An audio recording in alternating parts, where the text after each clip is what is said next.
Muy bien, esta es la parte 2 de la explicación de la voz pasiva. En el video anterior comentamos que para poder reconocer una oración en voz pasiva tenemos que estar atentos a ver si está el verbo to be antes del verbo principal. Es decir, que si yo en una actividad pido buscar oraciones en voz pasiva, eso es lo que ustedes tienen que mirar, que adelante del verbo principal de la oración esté el verbo to be. Muy bien, vamos a avanzar con la explicación. Vamos a pasar a la página 3 del apunte. Aquí tenemos entonces la estructura de una oración en voz pasiva. Número 1, vamos a tener un sujeto. Acá viene la clave para nosotros. Número 2, va a estar el verbo to be. El verbo to be dice acá que puede estar conjugado en cualquiera de los tiempos que ya conocemos. ¿Qué quiere decir? Que yo en el segundo lugar, después del sujeto, puedo ver que esté, por ejemplo, is, are, y entonces ahí estará en presente. Puede estar was, entonces ahí va a estar en pasado. Puede estar así también el verbo to be, will be, y entonces va a estar en futuro.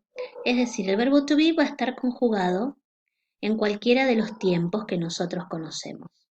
En tercer lugar va a estar el verbo principal de la oración, que siempre va a estar en esta forma, pasado participio, que nosotros sabemos que esto es ad oído, aunque ya vamos a ver en un ratito que la traducción de la voz pasiva no es tan directa ni tan sencilla. Y por último, puede llegar a estar by más el agente, la preposición by más la persona que hizo la acción. Esto no va a estar siempre de todas maneras, va a depender de lo que uno quisiera decir. Muy bien, debajo del cuadro tenemos la explicación de cómo aparece el verbo to be. El verbo principal siempre va a estar en pasado participio. Lo que va a ir cambiando es el verbo to be y ahí nos va a dar la pauta de en qué tiempo está la oración.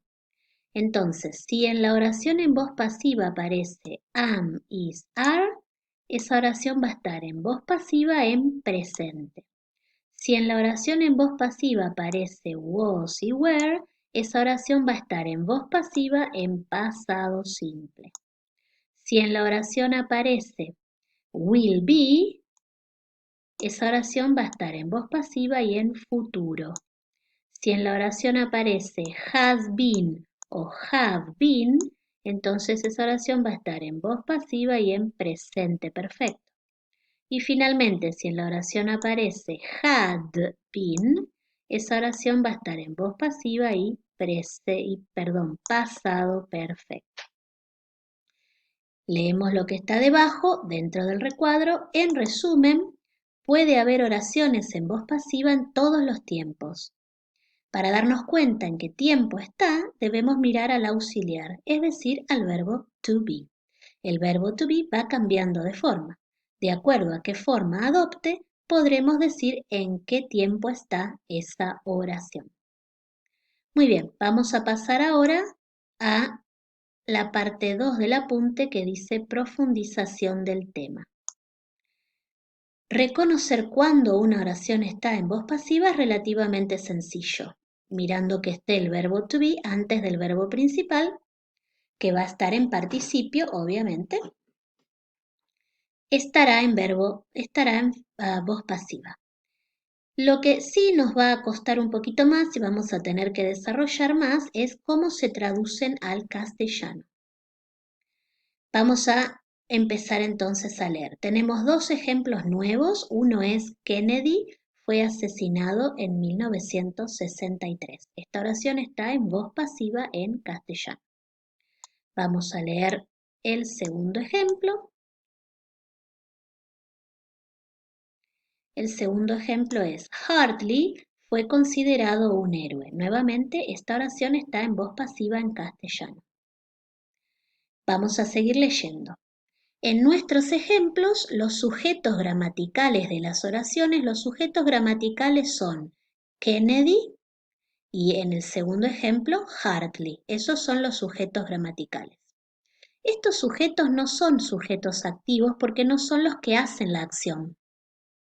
Son sujetos pasivos. Hardly no es el que consideró. Kennedy no es el que mató a otro. Entonces son sujetos pasivos. Los verdaderos sujetos activos, es decir, quién asesinó a Kennedy, quién consideró a Hartley un héroe, no están mencionados en estos dos ejemplos. ¿Por qué no? Por lo que explicamos en el video 1, porque a la persona que escribió estas oraciones o al que las dijo, no le interesaba resaltar quién mató a Kennedy o quién consideró a Hartley un héroe. Por eso armó una oración en voz pasiva. Lo que quiere resaltar es que Kennedy fue asesinado y que a Hartley lo consideraron un héroe. Muy bien, ustedes ahí tienen las razones por las cuales no se menciona a quién hizo la acción. Puede ser que no se lo conozca directamente, estoy leyendo esta parte. Puede ser que no se lo quiere mencionar o porque está implícito o sobreentendido. Cualquiera sea la razón por la cual la persona elige usar una voz pasiva y no una voz activa, lo que estamos haciendo es dando prioridad al sujeto pasivo. Estamos dándole prioridad, estamos focalizando la acción que ocurrió y no quién la hizo. Para eso se usa la voz pasiva, sea en inglés o sea en castellano. Si yo quiero mencionar quién hizo la acción, le puedo agregar atrás: Kennedy fue asesinado en 1963 por Lee Harvey Oswald. Hartley fue considerado un héroe por el pueblo inglés. Ahí le estamos agregando quién lo hizo. En inglés el equivalente a esto es el by que ya mencionamos. Acá en inglés diría by Lee Harvey Oswald, y acá diría by the British people. Bien, seguimos leyendo entonces. Aquí el sujeto activo está mencionado. Acá sí mencionamos quién mató y quién consideró un héroe. Pero ocupa un segundo lugar. Entonces la atención del lector se concentra acá, Kennedy y Hartley. Así como están redactadas estas oraciones, el foco de la información está en Kennedy y Hartley. El foco está acá y no acá, que son quienes hicieron la acción. Para esto usamos la voz pasiva. En inglés ocurre exactamente lo mismo. Tenemos Kennedy was assassinated in 1963 y Hartley was considered a hero. Fíjense que están en voz pasiva. ¿Se acuerdan lo que hay que mirar? Que esté el verbo to be. Miren, was assassinated, was considered. Por eso están en voz pasiva, tienen el verbo to be antes del verbo principal y además el verbo principal está en pasado participio. Acá tenemos agregándole el agente. Kennedy was assassinated in 1963 by Lee Harvey Oswald.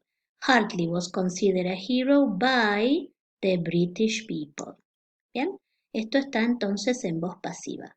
Aquí termina esta parte con una aclaración que dice: a fin de reconocer que una oración está en voz pasiva, usted debe reparar en las dos características que tiene una oración en voz pasiva.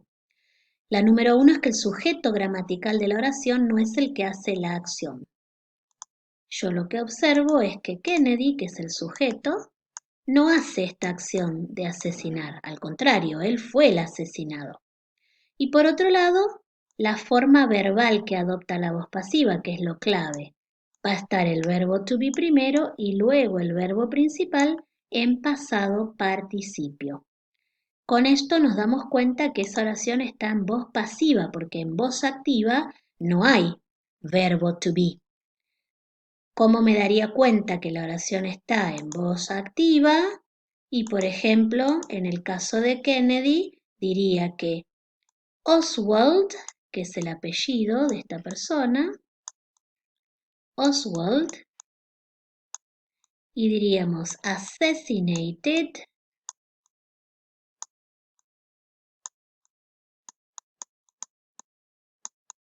Kennedy. Fíjense que en esta otra oración ya no hay verbo to be en ningún lado. Esta oración no está en voz pasiva, no tiene verbo to be. El verbo principal está solito, assassinated. Esta oración está en voz activa. Esto está en voz activa. Para que tuviera voz pasiva, tiene que estar el verbo to be. Muy bien, hasta aquí llegamos con el video 2. En el próximo video terminaremos de desarrollar la explicación de la voz pasiva.